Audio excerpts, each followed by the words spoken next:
It's a little late for tears, isn't it, Barbara? Even though you didn't know it was going to happen today, you've still had your whole life to prepare for it. Of course, you've gotten into the habit of not being prepared. And now it's a little late, isn't it?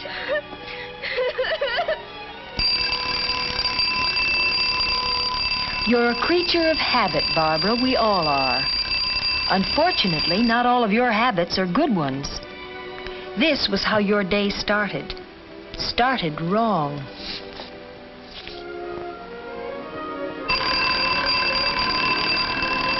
Your neighbor, Helen, is a creature of habit, too. But she got up when the alarm went off. Because, Barbara, that's what she really had in mind when she said it.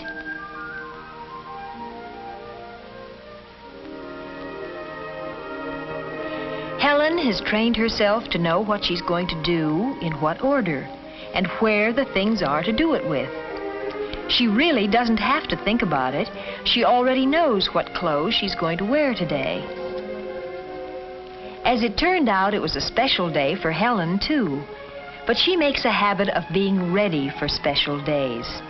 She starts by having a place for things and keeping them there.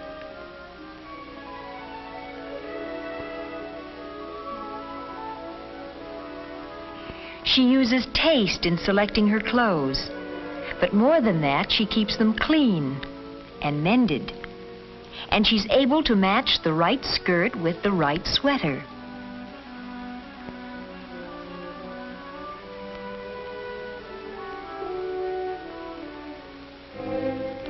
This was going to be a special day for you, but you hadn't gotten very far with your preparations for it.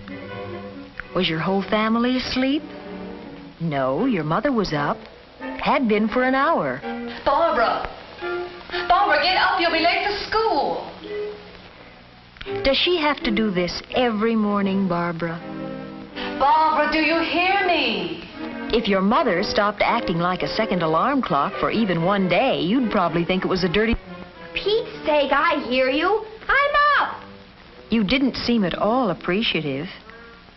Even if you're not really well-mannered, you could make a habit of being civil. And you weren't really up when your mother called you. Little lies are such a firm foundation for big ones. You started your day with no plan at all. Looking for your hairbrush? Can't remember where you left it?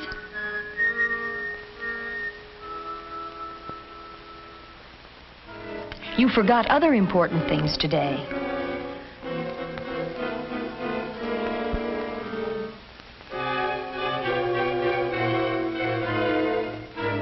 You meant to fix that collar, but you've gotten into the habit of putting things off. There are so many things you plan to do this coming Saturday or the one after that. Let's see. You found the algebra notebook you lost. The ski pants you meant to put away in the chest. The afghan you started to knit last summer. And, oh yes, the sweater you were looking for.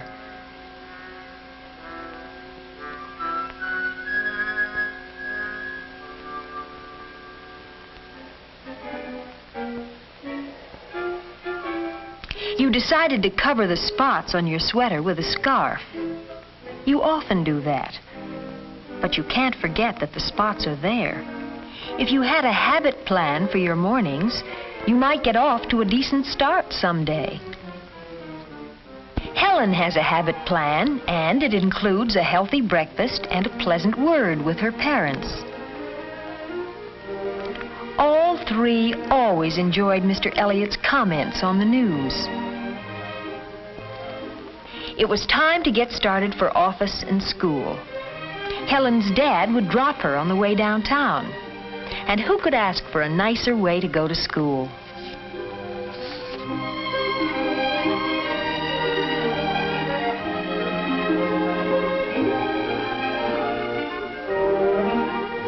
Your brother was ready, but your father couldn't wait for you. Or you could have driven to school with him. He used to enjoy that drive, too.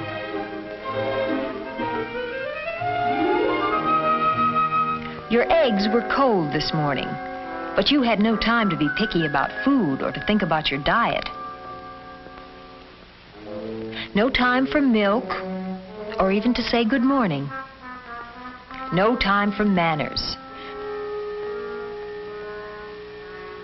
You made a pretty picture with your rumpled skirt, your spotted sweater, and your hair in a tizzy.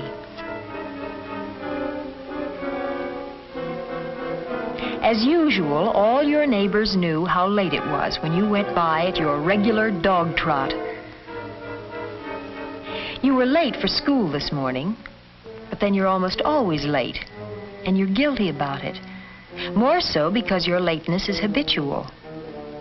You're in a rut with a bad habit, and the longer you stick with the habit, the deeper the rut gets. When you saw Helen, you suddenly felt envious. But more than that, you felt a distaste for your sloppy ways. And you knew you could do something about them if only... That wasn't a happy thought, was it? Or do you always drum with your fingers?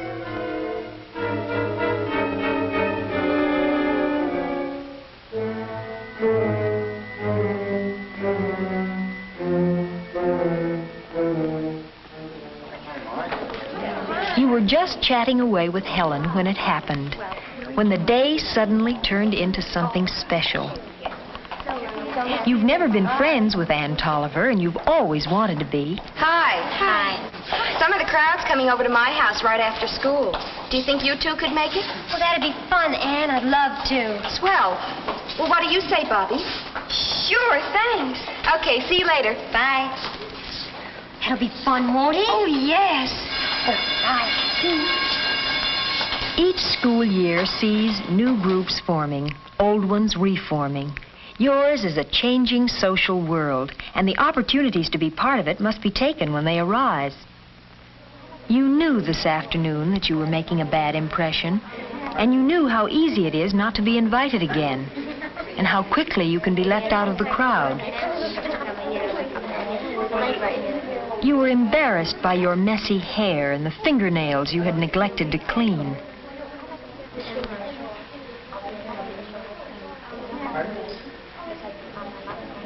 You worried about the spots on your sweater, Barbara. But what really showed up were your habits. You didn't find it very pleasant comparing yourself with the others. What? I said, what do you think? You weren't listening. You seldom do. It's a habit of yours. I guess I don't know much about it. They were talking about a popular book. All your friends were interested, but you never got into the habit of reading books. The whole problem was that Claudia wanted to be free to do all the things she'd never been allowed to do. Well, that was her whole reason for leaving her family. And then she married back to the same kind of lying. Well, that's why I think the book's stupid. Why couldn't she have seen... No, you added nothing to that conversation. The trouble with me is getting started. I always have to force myself to do new things. I'm the same way. I didn't even want to go to my first concert because I thought it would be too long-haired. Oh, but the music is wonderful. I'm going to go to the whole series. My mother had to drag me to the museum. But they have a wonderful costume exhibit there. I got an idea for a new dress. Oh, what kind? You've never taken an interest in music or politics or art. We always go to the beach. Every year we take a cottage at Esp. You've only been once. There's wonderful swimming and lots of boys. It's quiet where we go. And there are tennis courts at the hotels, too, and dances every weekend. It sounds grand. And it's just a short way to the city. You couldn't help interrupting, could you? And you couldn't help stretching truth like a rubber band. We all like to talk about ourselves. But a soliloquy isn't a conversation. First, you didn't talk at all, and then you did all the talking. Conversation is a two-way street. But for you, it's either one way or a dead end. Goodbye. I hope you had a very nice Thank time. you. I did. Bye. See you tomorrow. Goodbye, Barbara. I hope you enjoyed yourself. Thank you. Bye. In all society, at all ages, we know that people are going to talk about other people. Unfortunately, our faults are often more discussed than our good points. And sometimes our good points are completely hidden by our faults. But perhaps worst of all is our own disappointment in ourselves and the remarks we imagine our friends are making about us. Gee, I think dirty fingernails are horrible. Maybe she felt shy. A spotted sweater isn't shyness. And bad manners are still bad manners no matter what you call them. Now, in your own room, the memory of this day stands between you and your whole pattern of behavior. Where will you start? Your complexion? That starts with soap and water and goes on to regular meals and the right kind of food. Your hair? It's more than just a shampoo when you happen to think of it. Your clothes? Not just cleaned when your mother takes them away from you, but a system of cleaning. For all a pattern, a network of habits. Helen checks her clothes for cleaning when she takes them off. That's a habit of hers. This morning, Helen took her skirt from the front of the closet. Tonight, she hangs it in the back. That's a habit, too. One on the plus side. It gives clothes a chance to hang, rests the fabric. Tonight, Helen makes a plan for tomorrow. A what to wear, what to do, when to do it, design for living. Helen has the habit of being ready for special days.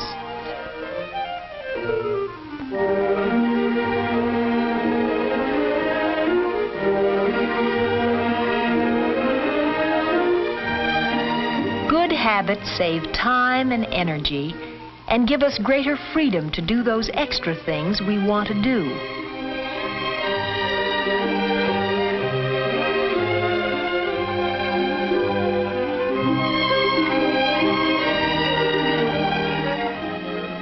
Yes, a good start.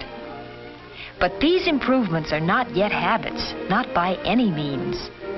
They must happen again and again until they fit into the fabric of the days without conscious thought. If you try, really try, you can root out the poor, accidental habits and establish in their place the good habits approved by custom, accepted by society.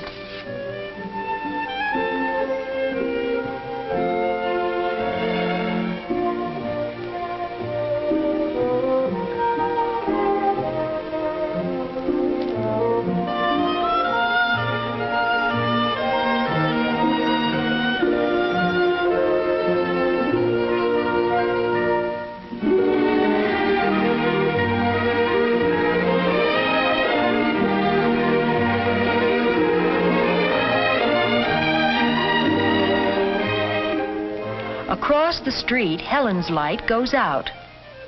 Reasonable hours are part of her pattern. And you, Barbara? Well, you've had a hard day. But staying awake to think about it won't help it any. Go to bed early for a change.